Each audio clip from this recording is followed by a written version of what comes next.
السلام عليكم ورحمة الله وبركاته. ازيكم يا حبايبي؟ عاملين ايه؟ يا رب تكونوا بخير وفي احسن حال دايما يا رب.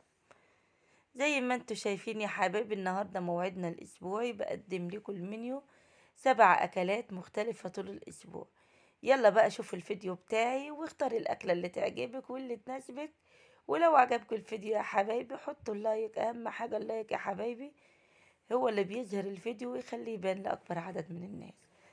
هنسمي الله وندخل على الفيديو بتاعنا، وقبل ما ندخل نصلي بنا على النبي عليه أفضل الصلاة والسلام.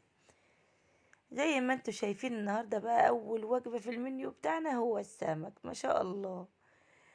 تسلم ايديا، بجد تسلم ايديا. وتاني يوم يا حبايبي عملنا فيه فراخ وعملنا بط ما شاء الله، ورز على بسلة وسلطة. احنا ما بنحبش الطبيخ في الصيف، بس دي وجباتنا كده، على يعني ما بنحاول ان احنا نقلل من الطبيخ في الصيف. ما شاء الله عملنا الاكل الجميل ده. يلا حطوا اللايك، بجد ما استاهلش اللايك، حطوا اللايك يا حبايب قلبي وفرحوني كده.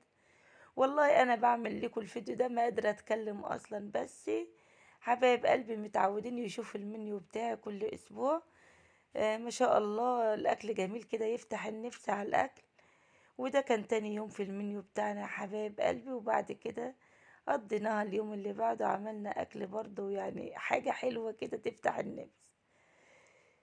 الحمد لله على كل حال، مش كل يوم بقى نقضيها لحوم وفراخ، برضه لازم ننوع في المنيو بتاعنا الجميل. بس احنا قضيناها، هنعمل ايه؟ انا قلت لكم اسبوع دلع من اوله.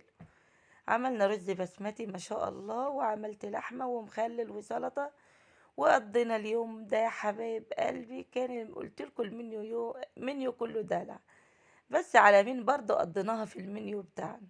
لو وصلتوا معايا لحد هنا حطوا اللايك وادعموني كده وفرحوني يا حبايب قلبي. والله انا بعمل لكم الفيديو ما قادره اتكلم خالص، بس يلا فرحوني كده ويسعدوني. واللي ما اشتركش في القناه فضلا وليس امرا الاشتراك في القناه، تفعيل الجرس عشان يوصل لكم مني كل جديد. وعملنا طبق لسان العصفورة ما شاء الله، ولحمة والسلطة والرز البسمتي. دي من الوجبات اللي ولادي بيحبوها يا حبايب قلبي، فلازم اعملها مرة في الاسبوع. الرز البسمتي مع لحمة مع فراخ لازم اعملها.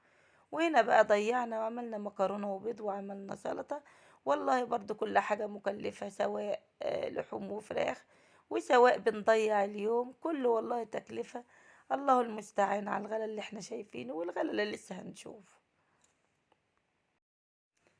الناس بقى اللي بتقول انت يا ام محمد بتاكلي مكرونه في عفوا بيض في الصيف، ايوه بناكل بيض في الصيف، ماله البيض؟ يعني احنا عاملين وجبه زي كده، يعني ما فيش مثلا لحوم معاه ولا اي حاجه. لما نسلق بيضتين وناكلهم، البيض هيعمل فينا ايه في الصيف؟ والله كلها نعمه من عند ربنا يا حبايب قلبي. وعدينا اليوم بتاعنا بالأكل الجميل ده، وتاني يوم برضو ضيعنا فيه، زهقنا بقى يا حبايب قلبي. مشيناها، ما هو لازم نمشيها، مش كل يوم هناكل لحوم وفراخ. الوجبة دي بقى عملنا فطار وغدا وعشاء كمان يا حبايب قلبي. اليوم ده أنا كنت تعبانة خالص ومش قادرة أعمل أي حاجة، فعملت ولادي الصراحة هم اللي عملوا الأكل ده، وقضينا بيه اليوم بتاعنا وعدى، وكلها نعمة من عند ربنا. ربنا يديمها علينا نعمة ويحفظها من الزوال يا رب. والله احنا أحسن من غيرنا كتير، ايه يعني لما نضيع وجبة زي دي؟ جبنا على طماطم وبطاطس وفول ومخلل وجبنة وبيض، وبرضه أهم حاجة البيض يا حبايب قلبي. وعدينا اليوم الجميل بتاعنا، وبقى ندخل بعد كده على التقيل يا حبايب قلبي. عملت معاكم بقى ممبار، ايه رأيكم بقى يا حبايبي في الجمال؟ ما هو كل يوم بقى لنا يومين بنضيع، لا دخلنا بقى على الممبار وجمال الممبار، وعملنا لحمة وطبق شوربة وطبق سلطة وأكلنا واتبسطنا. والحمد لله عدينا الأسبوع بتاعنا على خير يا حبايب قلبي. أهم حاجة الصحة وراحة البال، ربنا يديمها علينا يا رب، ويديم علينا النعمة دي ويحفظها من الزوال يا رب، اللهم آمين يا رب العالمين. ولو وصلتوا معايا لحد هنا يا حبايب قلبي حطوا اللايك وشجعوني كده. وبكده خلصت معاكم الفيديو بتاعنا الجميل والمنيو بتاعنا. يا رب كده يعجبكم وينول إعجابكم. واستودعكم الله الذي لا تضيع ودائعه. والسلام عليكم ورحمة الله وبركاته.